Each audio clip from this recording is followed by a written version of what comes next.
Yang menetapkan itu siapa? Yang menetapkan sesat, menyimpang itu siapa?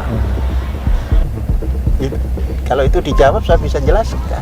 Antara usuluddin dengan furu'uddin. Jadi antara hal-hal yang sangat prinsip di dalam Islam dengan yang tidak boleh diperdebatkan, dengan hal-hal yang memang merupakan rancang perdebatan di antara ulama. Ya, soal fikih. Dan bisa jadi kita ngambil metodologinya, bagaimana cara kita memilah.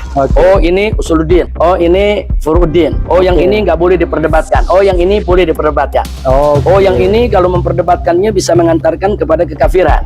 Oh kalau yang ini diperdebatkan wajar aja, selama ada dalil-dalil yang bisa dipertanggungjawabkan. Nah itu kita. Orang kalau melihat Az-Zaitun tidak mandiri terus ambruk kan ditepuk tangan juga. Tepuk tangan, nggak bisa ngurus, gitu kan? Sekarang tepuk tangan lagi, diramein, gitu. Apa yang dilakukan Az-Zaitun? Tepuk tangan. Yang satu tepuk tangan tidak setuju, yang satu tepuk tangan menghina. Ya daripada begitu, jalan saja. Kan atau berpendapat atau menganggap kalau Al-Quran itu adalah kalam Nabi Muhammad SAW. Ini pendapat dhal mudhil. Bahkan ini pendapat bisa masuk kategori kufrun. Sementara Zaitun mengatakan ini kalam Muhammad. Gak ada ulama. Justru kalau ada yang mengatakan, bertanya kepada kita, apa dalil kita mengatakan Zaitun ini sesat gara-gara hal itu? Kita kembali melontarkan pertanyaan, kita balikin. Wah, Anda sendiri punya dalil apa? Ulama mana yang mengatakan kalau Al-Quran itu adalah kalamul khaliq? Gak ada ulama yang mengatakan kalau Al-Quran itu kalam makhluk. Gak ada. Al-Quran makhluk, ya. Itu pendapatnya Mu'tazilah.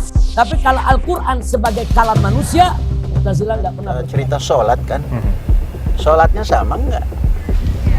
Kalau sama, lah cara, umpamanya kok ada wanita di depan, sholat tidak? Sholat. Berapa rakaat? Ikut ketentuan rakaat. Karena rakaat itu ketetapan. Nah kalau kemudian dengan cara begitu lantas sesat, itu sesat menurut siapa? Itu kebebasan orang per orang. Hak asasi orang per orang. Beragama pun harus ada landasan asasi. Ya dari dulu memang orang sesat itu. Panji Gumilang ini memang suka aneh-aneh, suka apa, suka ini sensasi. Karena ada kawan saya ngajar jadi dosen di sana, cerita ke saya suka sensasi. Bidah terbaru pada waktu sholat hari raya kemarin. Apa? Istrinya berjamaahnya sudah pakai jarak berapa meter ini? 1 meter atau 2 meter, istrinya ada di depan. Kalau secara fikih bagaimana? Kalau menurut Imam Hanafi batal itu. Dalam kasus Panji Gumilang perempuan ada di depan. Mazhab Syafi'i tidak batal. Tapi walaupun nggak batal itu sesat. Bid'ah sesat.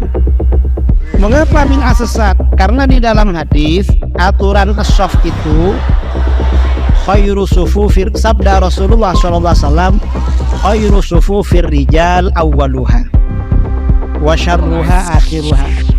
Sebaik-baik as-shaf laki-laki dalam sholat itu di depan, yang di belakang yang paling jelek. Itu shafnya laki-laki.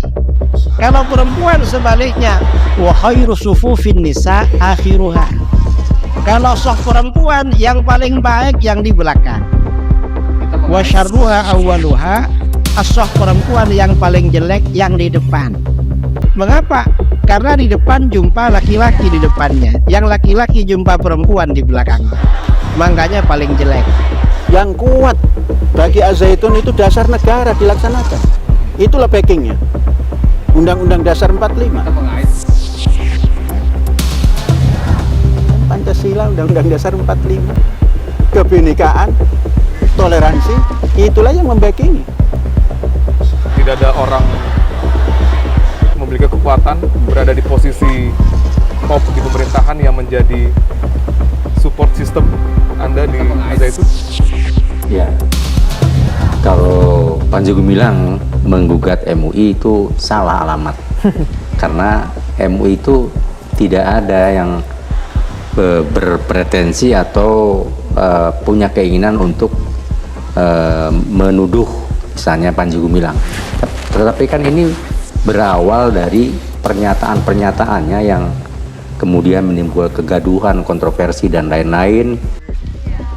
Ini kan pernyataan-pernyataan yang meluncur dari mulutnya Panji Gumilang yang kemudian juga ini tidak terbantahkan, tervalidasi bahwa yang sekarang viral rame di media itu, di masyarakat ya, itu benar adanya berasal dari Panji Gumilang.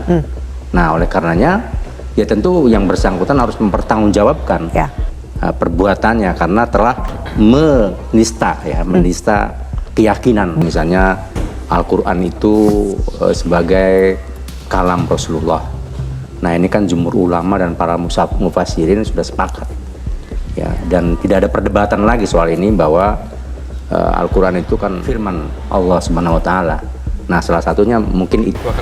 Saya belum menerima fatwa itu, dan bagi saya fatwa itu boleh saja membuat 1000 fatwa, dan Indonesia ini tidak berdasar fatwa, berdasarkan Pancasila, ketuhanan yang Maha Esa, kemanusiaan yang adil dan beradab, dan seterusnya.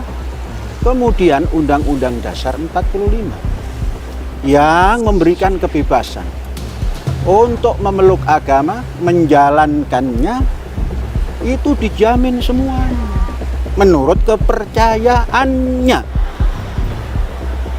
Apa yang dikhawatirkan? Karena itu semua tidak mengikat, baik hukum KUHP maupun hukum agama. Agama itu pribadi. Saya tidak pernah komunikasi dengan MUI, tapi kalau berkomunikasi dengan tim yang dibentuk oleh Gubernur Jawa Barat, saya berkomunikasi. Kenalkanlah kalau Assalamualaikum bahasa Arab, Rahayu ingkang pinanggih bahasa Jawa, Salam alaihim bahasa Ibrani. Terus apa? Itu ya.